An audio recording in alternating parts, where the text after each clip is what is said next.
নবী সাল্লাল্লাহু আলাইহি ওয়াসাল্লামের দুটি হাদিস আমি উল্লেখ করতে চাই, তার উভয়টি বর্ণিত হয়েছে সুনান আবু দাউদের ভিতরে। তার একটিতে নবী সাল্লাল্লাহু আলাইহি ওয়াসাল্লাম বলেছেন, ওয়াইলুল লিল্লাযী ইউহাদ্দিসু ফায়াকযিবু লিইউযহিকাল কওমা বিহি।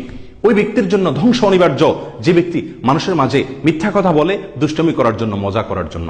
ওয়াইলুন লাহু সুম্মা ওয়াইলুন লাহু, তিনবার নবী সাল্লাল্লাহু আলাইহি ওয়াসাল্লাম তার জন্য ধ্বংস যে নিশ্চিত, ধ্বংস যে অনিবার্য এবং তার ধ্বংস যে অবশ্যই হবে সেই জানান নবী সাল্লাল্লাহু আলাইহি ওয়াসাল্লাম আমাদেরকে দিয়েছেন তিনটি বার, একবার নয়। তাহলে বোঝা গেল কোন মুসলিমের জন্য কোনোভাবেই দুষ্টমির ছলেও, মজা করার ছলেও মিথ্যা কথা বলার মতো কোনো সুযোগ ইসলামে রাখে নাই। প্রিয় বন্ধু, নবী সাল্লাল্লাহু আলাইহি ওয়াসাল্লাম আরেক হাদিসে বলছেন যে আনা যাঈমুন বিবাইতিন ফি ওয়াসতিল জান্নাতি লিমান তারাকাল কিযবা ওয়া ইন কানা মাযিহান।